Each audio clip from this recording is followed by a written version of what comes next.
makers and market movers. This is The Pulse.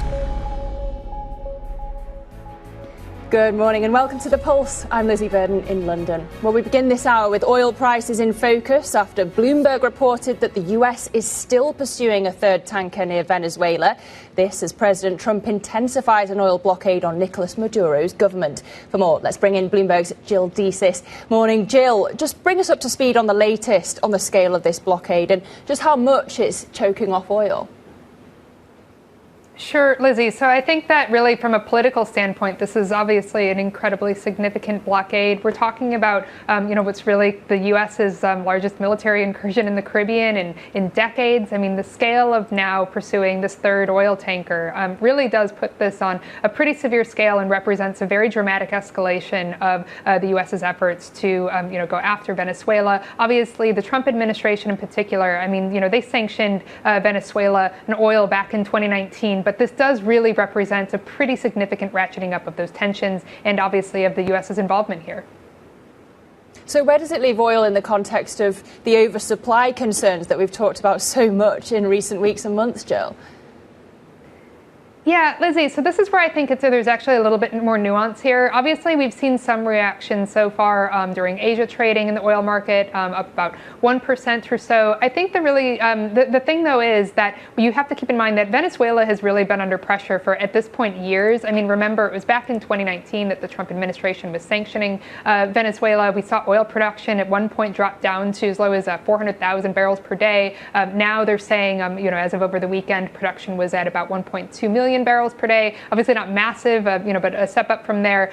We've really seen sort of a decline over time. Right now, the market is actually fairly well supplied. And if you're looking at major clients like, China, for example, being a significant buyer for Venezuelan oil, they actually have some alternatives that they have here. So I'd say, when we're trying to put this entire incident in context here, obviously this is a very, very serious escalation here. You're talking about a significant sort of shift in terms of how the U.S. is interacting with, a major, a country in South America, Latin America here. But I think in terms of the broader scope, while you are seeing those moves up in oil, at this point, obviously some of those buyers still have some alternatives from Venezuelan oil. But still, looking at Venezuela, obviously terrible news for its economy. We're seeing, some sort of, push against hard currency there. This is really, I think, a significant situation for Venezuela in particular.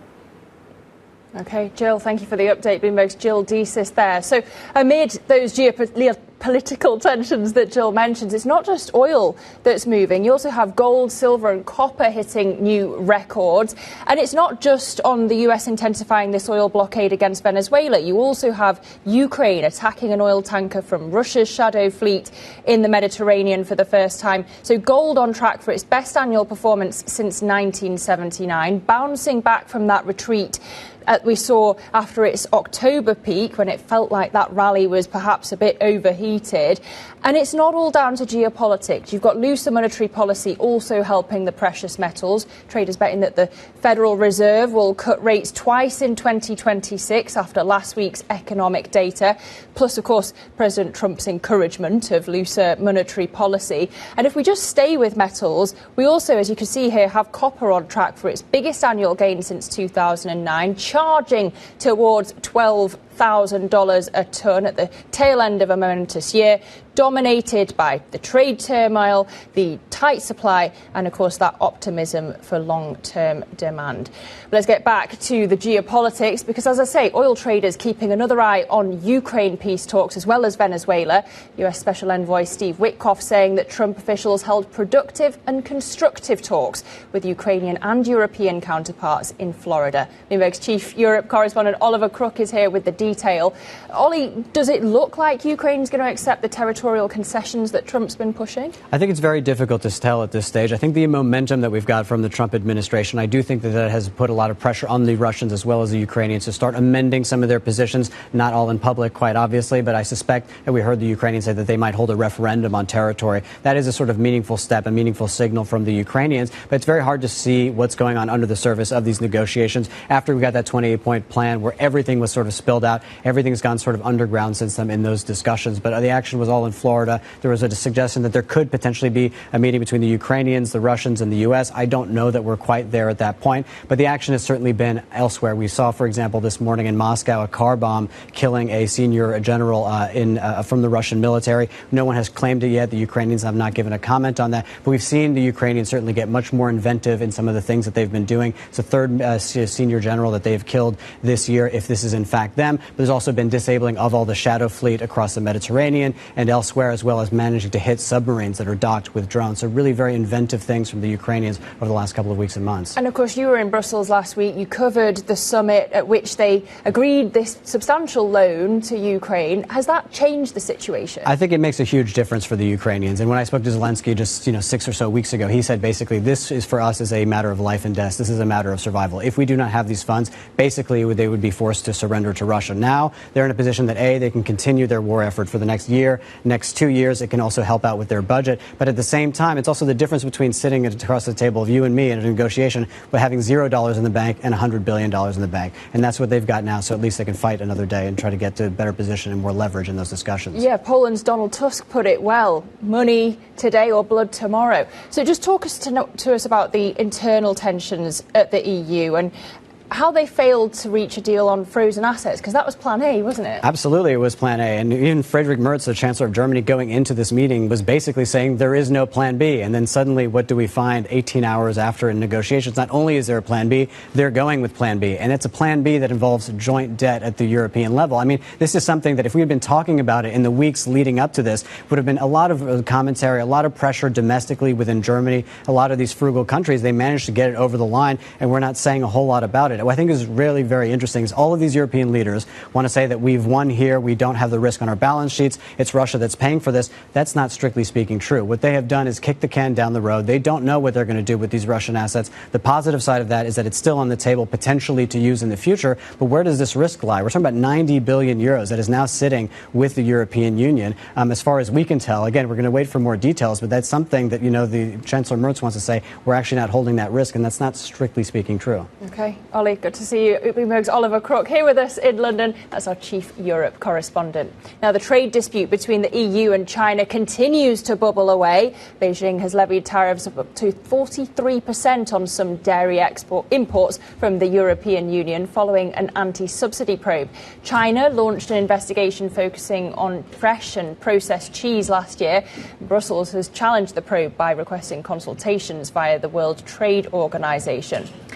Now, elsewhere, back to markets. Hopes for a year-end rally in equities are growing after dip buyers helped US stocks recover from a slide driven by doubts over AI exuberance and scope for Federal Reserve easing. Joining me now for more is Michael Browne, Global Investment Strategist at the Franklin Templeton Institute. Nice to see you, Michael. Good morning, Lizzie. Just before Christmas. So we've got analysts upgrading the big AI names as we head towards the end of the year. Can we ditch the AI bubble fears and leave them in 2025? Well, you're going to have to differentiate between those that are building out AI with their cash flows and those that are building it out with debt. And those that are building out a debt, at some stage, they will end up with a question mark if the business doesn't come through.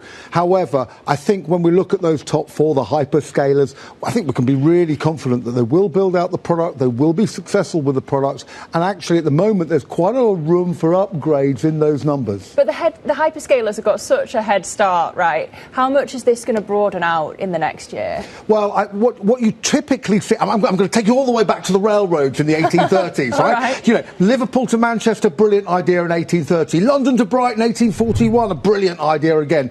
Nice to Brecon in 1867, went bust before they even laid a rail down. If you are third to the party, you're not going to make any money. And I think that's the point. So your first movers are going to be strong, your hyperscalers. Your second movers may well get away with it, but your third movers, that's where you're going to see the pickings coming through, and that's where you're going to see consolidation over a 5-year period. OK, that's interesting. So actually not the broadening that other analysts are calling for.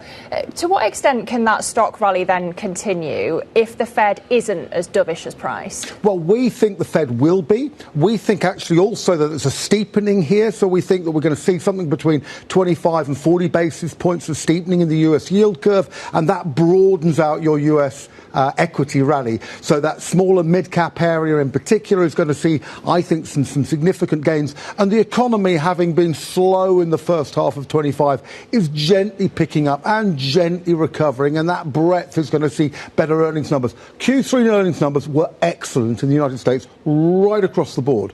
And we think that will continue in Q4, and we think that gives you a leg into the first couple of quarters of next year. But what I want to know is, what if the central banks aren't as dovish as you see? Let's take the Bank of England, right? You're quite dovish there. Last week, yes, we had a cut, but the vote split was the bit that was surprising, right? They weren't as changed by the weaker than forecast CPI print as perhaps one might have expected. Why are you so dovish? Well, you go 5-4 in November, and then the governor flips over, you go 5-4 the other way around in December. And what's really interesting is the arguments of the four, if you like, who are quite bearish, who are quite hawkish at this moment of inflation, have not changed a bit. So on the one hand, we're saying we're going to be driven by data. On the other hand, we've got a group of four who are not moving at this point in time. We've got weak job numbers. We've got weak job creation numbers. We've got some unpleasant pay figures, but those pay figures are entirely driven by the public sector, where year-on-year pay is growing at 8% as opposed to the private sector at 3.5%. So come on, let's get real. The private sector is doing a lot of the work here, and when that rolls away from the government sector, then you're going to be really surprised. So what's the bar in the data to cut again? How soon do we get another one?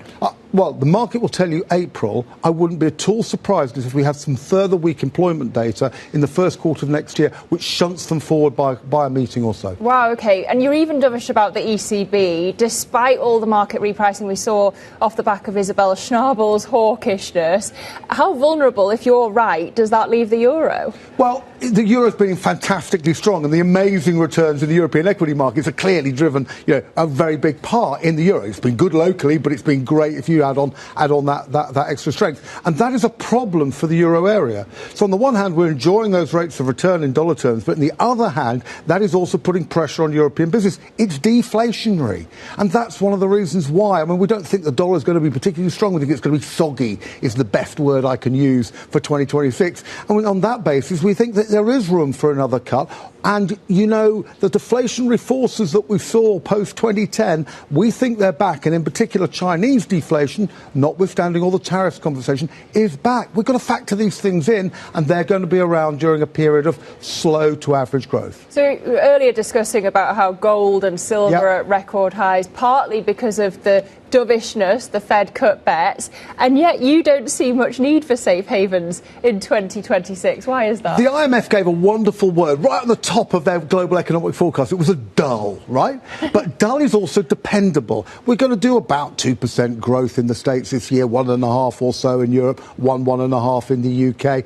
About 4 in China, 6 in India. It's kind of going to be repeated in 27. That's not an inflationary busting, commodity driving, frightening scenario, in particular because obviously we don't see the impact of AI on the employment market in 27 and beyond. And that's why I can be quite bullish here about the overall valuation levels and indeed growth, because I don't see these inflationary impulses that other people do. And let me flip that around. If I'm wrong because we get stagflation. And if we get stagflation, then we're going to have more rate cuts because the Fed's going to get the put out. But how are people not going to lose their jobs because of AI? Surely that's the point. You save your wage bill and you can make more with fewer people.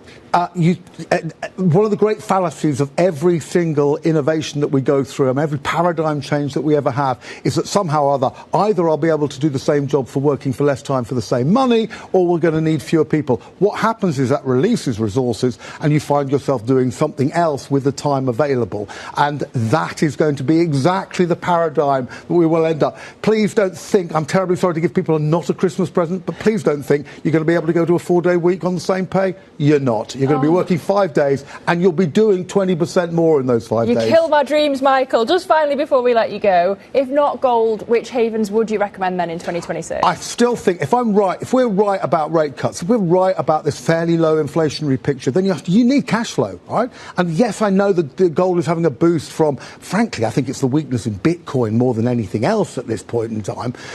but you want cash flow and you want to buy high-yield assets. And I still go to corporate debt markets, still see those as very attractive. I would start to look at some of the sovereigns that are blowing out here because people are worried about issuance. There's going to be an opportunity on that basis as well. OK, good to see you, Michael Browne, Global Investment Strategist at the Franklin Templeton Institute.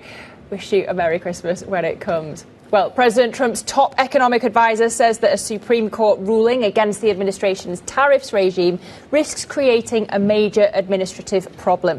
Judges are currently weighing a legal challenge to the Trump tariffs that he's imposed on dozens of nations.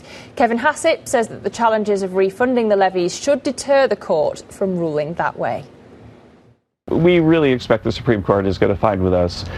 And I also think that if they didn't side with us, that it's going to be pretty unlikely that they're going to call for widespread refunds because it would be an administrative problem to get those refunds out to there. But basically, whoever paid the tariff, like actually cut the check to buy the thing, would be the person who would be getting the refund if there were one. Coming up, we're going to stay in Washington. The Department of Justice U-turning twice on releasing photos in the Epstein files. That's next. This is Bloomberg.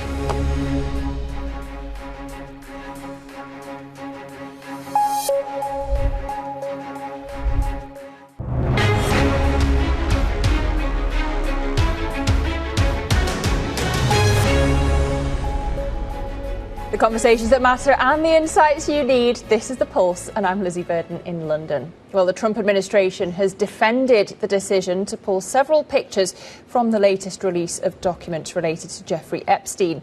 An image of a desk drawer with a number of photos, including one showing President Trump, was among those removed and then later restored. Deputy Attorney General Todd Blanche says it was done out of concern for the Epstein victims. You can see in that photo, there's photographs of women. And so we learned after releasing that photograph that there were concerns about those women and the fact that we had put that photo up. So we pulled that photo down. It has nothing to do with President Trump. There are dozens of photos of President Trump already released to the public seeing him with Mr. Epstein. He has said that in the 90s and early 2000s, he socialized with him. So the absurdity of us pulling down a photo, a single photo, because President Trump was in it, is laughable. The latest release of the so-called Epstein files includes thousands of pages of pictures, phone records and notes from investigations. But many of the documents were heavily redacted. Bloomberg's Miles Miller has more on the release and the reaction. The Justice Department releasing a new set of documents tied to Jeffrey Epstein, marking the most extensive public disclosure yet in a case that's fueled political tension for years. The files were posted online after Congress passed legislation in November forcing their release, overriding long-standing resistance from the Trump administration. Trump ultimately signed the bill under pressure from Republican lawmakers who had demanded transparency around Epstein's case. What's new is the scope of what's being made public. The Justice Department releasing thousands of pages of materials from federal investigations into Epstein, the financier and convicted sex offender who died in a Manhattan jail in 2019 while awaiting trial on sex trafficking charges involving underage girls. Authorities have ruled his death a suicide. The records include investigative files, flight logs, travel documents, internal Justice Department communications, immunity agreements, and materials related to Epstein's death. Much of it previously sealed or only partially disclosed. The response was immediate, with users trying to access the documents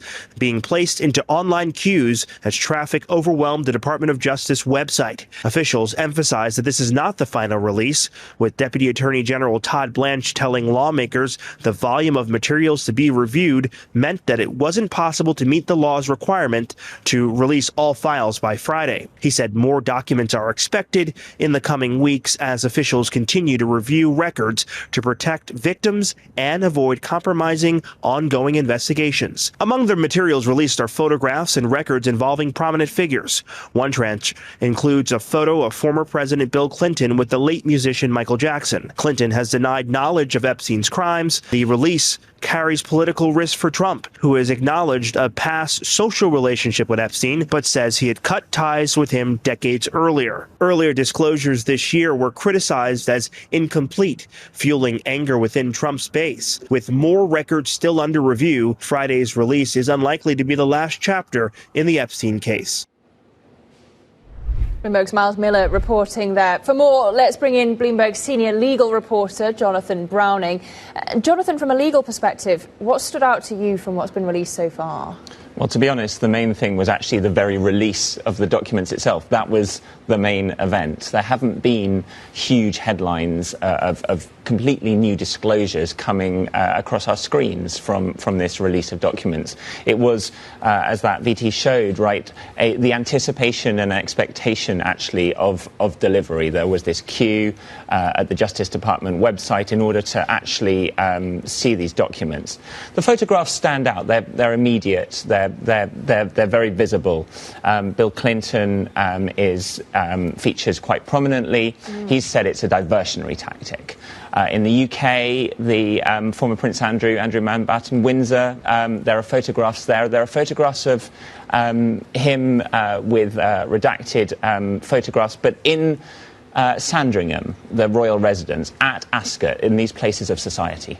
Yeah, and so that's what's here already, but a lot has been redacted. What's it going to take to have those redactions lifted, especially in relation to President Trump? So it's political pressure, or it's pressure from the MAGA base, right? That's the thing that has stirred this. That is the thing that has kind of made this happen. Again, you saw the Deputy AG there go out and have to defend those release, and the fact that there had been so many redactions, the fact that they hadn't met the deadline that they said they were going to. That is the thing that will push and further on the release of these documents. And so what are we waiting for? What's likely to be in the next tranche of material? I mean, time will tell, right? We're not going to know that. The thing is, clearly, that there were something like 1,200 names of victims and those associated with them that the Justice Department has had to go through and redact. That's a huge undertaking.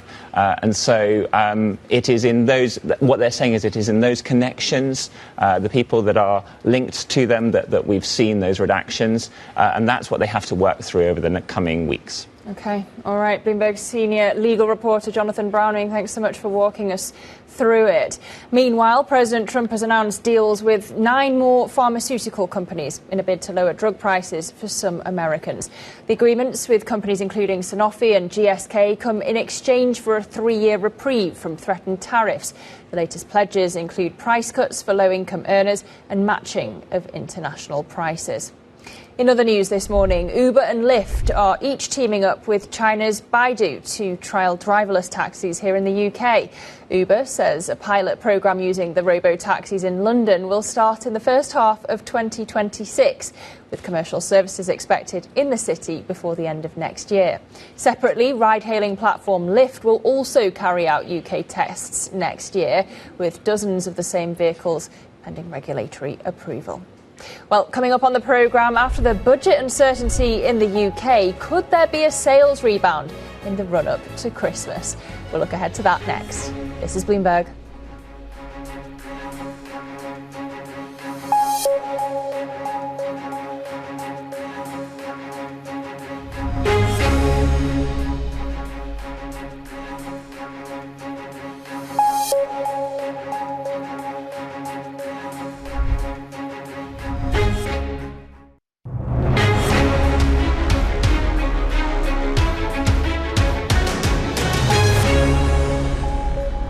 Good morning and welcome to The Pulse. I'm Lizzie Burden in London, and these are your top stories. Oil gains as the US intensifies a blockade on Venezuela, with the Coast Guard in pursuit of a 3rd tanker after boarding another vessel over the weekend. And a senior Russian general is reportedly killed after his car explodes in Moscow. Investigators point suspicion for the assassination at Ukraine. And gold and silver hit new highs thanks to geopolitics and rate cut bets. This as supply concerns, tariff fears and strong demand drive copper to a new record. Well, it is the holiday season, so let us turn to my favourite topic, shopping. Britons are more likely to buy big-ticket items than they were before Rachel Reeves's budget, and that's according to a prominent survey suggesting that sentiment has improved in the run-up to Christmas. Let's discuss the outlook and how 2025 was for UK retail with Charles Allen, retail analyst here at Bloomberg Intelligence. Morning, Charles. So when we look at the UK consumer story, it hasn't been as simple as you might think in 2025. Where does it end the year? Well, I think that we'll probably see a reasonable December, but even this is quite nervous. I mean, as we heard earlier, his footfall wasn't that great, and Christmas on a Thursday, perversely, sort of for non-food, it means everyone thinks, oh, I've got a few more days. Whereas for food retailers, it's quite good because it means that it's not a rush. People have got sort of Monday, Tuesday, Wednesday to get everything for the big meal. So, and I think clothing has definitely been a problem this year.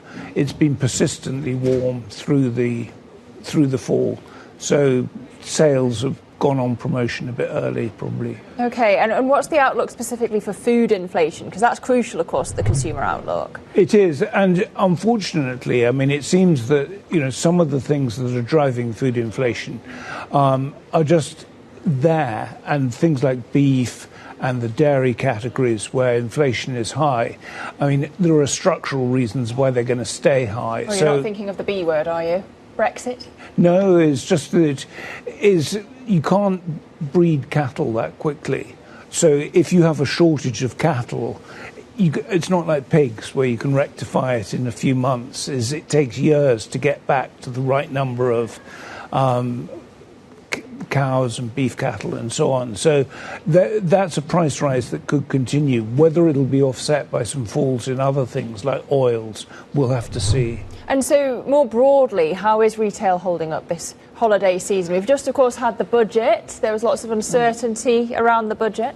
I think it's sort of different by category. I mean, food retail hasn't been that great. It's very price competitive, but I think everyone expects a pretty good December. Clothing, as I said earlier, I think has been difficult, and there's been a lot more price cutting earlier than expected. Some of the hard lines, like computing and things, actually look quite good, and people are spending on that. All right, Charles Allen, thank you so much. I hope there's lots waiting under the tree for you, Charles. That's our retail analyst at Bloomberg Intelligence. Now, staying with retail, Shein's choice of Paris for its first physical store set off a bit of furore amongst French retailers and politicians, fretting over the potential damage to local businesses from the fast fashion retailer. Yet, almost 2 months after the doors opened, efforts to resist Shein in France are falling flat. Quelle surprise. Bloomberg's Jenny Che joins us now with more from Paris. So, Jenny, it turns out Parisians also like a bargain. Should we be surprised? No, I mean, as you say, price matters, and Shein is cheap, and consumers' wallets are hurting right now. I mean, the fact that they have such low prices is appealing to a lot of people, and Shein in France has just continued to grab market share, and it's just as popular as H&M and Zara. And of course, it did get a lot of bad press. Last month, when it opened the Paris store, it was reported by authorities for selling childlike sex dolls and weapons on its marketplace. But consumer demand is still there, it seems, and that's, as long as it's there, that's what's going to help Shein continue to grow in France. And so how's Shein's arrival impacting the rest of French fashion? We know they were worried about it before the arrival. How's it panning out? I mean, they just can't compete with Shein's rock bottom prices. A lot of affordable French retailers have suffered in the last couple of years. COVID obviously shut down a lot of stores. People are buying more and more online, and right now they see Shein coming in, and it's a lot of them are panicking. And what we're really seeing in France, though, is how much politicians have come and to support the French retailers and against and coming together to speak out against Shein. The government has moved to suspend Shein. It asked a court for that suspension, and last week the court actually said no. It rejected the request, and the government is appealing that. And we can see that France is also lobbying at the EU level. it recently asked the EU to put in a temporary tax on small packages, which is what Shein and a lot of these other platforms are really, that's what they are building their growth on here in Europe. But what about Shein at a European level? Could we see it opening physical stores in other European capitals as well, Jenny? So it's hard to say at this point. I mean, so Shein was planning to open some other shops in smaller regional cities. Those were supposed to open at the end of the year. And after all the drama surrounding the Paris store, it suspended those plans, and it has not given an update on when those stores are set to open. So at this point, I think it's unlikely that we'll see more stores in other European countries, at least in the near future. All right, Bloomberg's Jenny Shea, thank you so much for that update on Shein's progress in Paris. And staying in the French capital, the cabinet of France is set to meet today to present a special law allowing it to roll over vital spending and taxation after budget negotiations were postponed to next year. Separately, the Finance Committee of the National Assembly says that it'll review the special law on Tuesday, making an adoption likely this week. Well, this year witnessed a French government embroiled in near constant turmoil. At the heart of the crisis is France's outsized debt, its beloved social safety net, and what many see as the economic imperative in scaling it back. On this Bloomberg Originals weekly documentary, we lay out the political minefield faced by Macron, the grave stakes for the country's economy, and what might need to happen to break the deadlock. In 2019, France watched a national treasure go up in flames. Now, there's a fear that the structures holding up French politics are starting to catch. There is clearly a problem with French public finances. For the worsening of the budget deficit. France's political crisis deepened today. Most French citizens adore their nation's system of social safety nets, but those programs have become increasingly unsustainable. France has the euro area's largest deficit, massive debt, and every attempt at reform has ended the same way. Surprise resignation from the Prime Minister. 4 Prime Ministers in 20 months. We're heading into our 5th Prime Minister now in 2 years. French politics is in a bit of a mess. It really is an unprecedented crisis. Benefit reform sparks this. Unions break out the flares, and fragile coalitions collapse under the strain. France is currently characterized by political blockade due to a very difficult public finance situation. What people talk about is sort of a gradual sort of suffocation of France's ability to deal with its fundamental economic problems. History suggests that at this point it's more likely that only a shock can force change. The question is what or who would deliver it?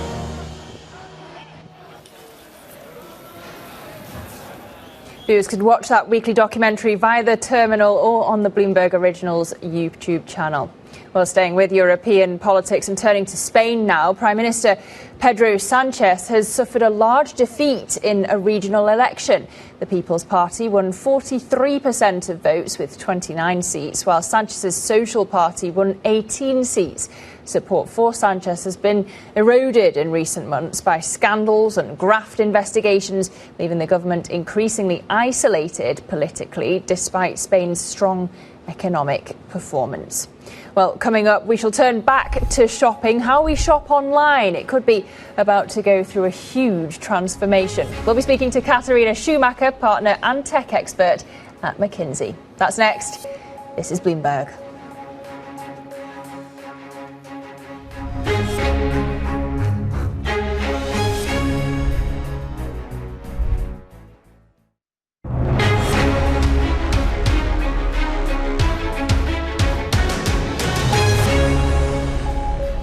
The conversations that matter and the insights you need. This is The Pulse. I'm Lizzie Burden in London. Now, the boss of one of London's best-known department stores says that the firm's having to work much harder for sales this Christmas. Fortnum & Mason's CEO, Tom Atheron, spoke to Bloomberg's opening trade just a short time ago. I'm sort of pleased with the way things are going. I would say that we're having to work quite hard for our sales this year. The data that I'm seeing suggests that footfall into retail is down slightly year on year. We have the advantage of just having built this beautiful double helix staircase which sort of sucks people up through the middle of the shop. So actually what we're finding is we're seeing slightly fewer people but spending a little bit more. And which people are they? Are they tourists? Are they domestic shoppers? Kind of just give us a breakdown of kind of what you are seeing. Is it possible to see? It is, absolutely. You can use credit card data to see where people's credit cards are registered to, so you can make some inferences as to who they are and who's shopping. We've gone from, I suppose, a situation 10 years ago where 70% of our demand was international, so tourists, and 30% domestic. And we've now switched that on its head. It's now actually 70% domestic and 30% international all the way through the year. Obviously, at certain times of the year, it skews. So in the summer, it's much more heavily international. But at this time of the year, it's almost exclusively domestic trade. And I think I'm pleased with that, actually. I think that it's important for us to appeal to a domestic customer. My sense is that if we do that, the tourists will come anyway. But if we're just a business that appeals to tourists, I don't think anyone will ever take us seriously as a business which is all about extraordinary food and drink. OK, so Tom, good morning. Morning. That's really interesting then. So I was going to ask you lots of questions about tourism, which I might still do, but it seems you're telling a story of being slightly less reliant on it than you were. Yeah. But in terms of the types of tourists that you get coming through your doors, London attracts a lot of well-heeled tourists from the United States, the GCC, from China. Is London increasingly a destination for at the top end for in terms of the people who come here? It's a luxury destination increasingly, it seems. Sort of. I mean, I think that obviously the removal of the VAT tax break for tourists made an impact on that. And so what you're finding is that whilst London is still very attractive to those customers, they tend to do their shopping overseas, actually. So they might come to Europe and then pop over to Paris or Milan. We're seeing a lot of that trade disappear over there. But of course, the thing about Fortnum's is because we're a food business, our effective VAT rate is very low. No one comes to Fortnum's to save the VAT on a jar of jam. No, it's not a handbag. No, exactly. So actually what they do when they come to London is that they do tend to come to Fortnum's. And what we see is really strong trade from the US, Europe and the Middle East in particular. Less so China, actually. Even pre-pandemic, we never saw many Chinese visitors. I'm not sure it sort of really worked for them. Japanese, yes, certainly, but certainly fewer Chinese. The Fortnum & Mason CEO Tom Athron speaking there. Well, to a less traditional kind of shopping, tech companies have rolled out more AI-powered shopping tools this holiday season as artificial intelligence increasingly becomes part of our daily lives. We all shop online, but our next guest says the way we buy things is about to undergo its biggest shift since the invention of the internet. It's called agentic commerce, and I'm pleased to say we're joined now by Katharina Schumacher, a partner and tech expert over at McKinsey. She's also the author of a report on how AI agents are taking over the marketplace. Good to see you, Katharina. For those of us still shopping the old-fashioned way, what actually is agentic commerce? How is it different to shopping on an app, for example? Yeah. So I think I would break this down in 2 or 3 elements. So one is basically today shopping is manual. Right? You basically scroll, you search, you compare, then you do the checkout. Agentic commerce is really a shift from doing all this manual work to delegation. So AI agents can act on your behalf. And I will say that this is also a more outcome-focused way of shopping. So it's no longer asking the agent to buy batteries, but to keep the house running. And if you think about a smoke detector running out of batteries, the agent will then proactively replenish and purchase those batteries for you. So it's much more about intent. And I think I will add that an agent is actually not only suggesting, but executing on your behalf. It has your preferences, your guardrails, your credit card data, and then it will go and execute on your behalf. And I think the last thing I will say is that this is not a feature update. So we ran several scenarios, and even in our moderate scenario, we landed at roughly 3 to 5 trillion by 2030 that would be actually orchestrated through agentic commerce. So that's a quite significant change. Yeah, and so what does it mean for brands if AI is making shopping decisions for consumers? So I think I will say that brands have to definitely get ready for this shift. And they have to make sure that they have the right data available. And this data is also agent readable. And we are seeing this, we call this search, not only search engine optimization, but now generative engine optimization. And I think the other thing is, of course, experimenting a bit with the new way consumers are purchasing and shopping now. So how far could this go? Could AI help me buy a car, for example? Yes, I think agents will be able to handle complex transactions as well. And in order to do this, they will orchestrate and negotiate with other agents to get a transaction done. And when you think about the readiness for consumers, this is already quite advanced, right? So we just ran a new survey last week in the UK, in France, and in Germany. And a significant majority, I think it was more than 80% of consumers are already saying they're using AI. And of that, roughly 40% use AI to do shopping and to compare products and find products and discover products. So that's quite a shift. But is tech ready for this level of trust? How do I know that they're not going to overspend or share my data? Yes, that's a really good question. So, look, I think trust will be the biggest challenge in this, because ultimately we are already also seeing today in e-commerce quite big changes between different regions, how ready consumers are to trust. Only if you look at the uptake of credit cards as a payment method, for instance, this also varies quite a bit across regions.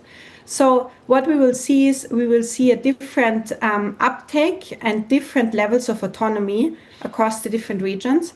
And I think there's, of course, payment protocols already launching now that will allow consumers to set certain guardrails in their transaction. And I think the other thing that also agents will have to explain their transactions, right? And they will have to explain why they have bought something and therefore build trust with their consumers. And so when you're talking to clients, Katharina, how are you advising business leaders to prepare for this agentic future? So I think a few things. So one, of course, getting ready for this new way to discover, because, of course, many consumers are already using AI now for their shopping. So generative engine optimization is really a must-do. The second piece is piloting and trying now agentic commerce and trying out new ways how consumer can purchase. And I think that's not a wait-and-see moment. And also, the speed of innovation has been so mind-blowing in the last month.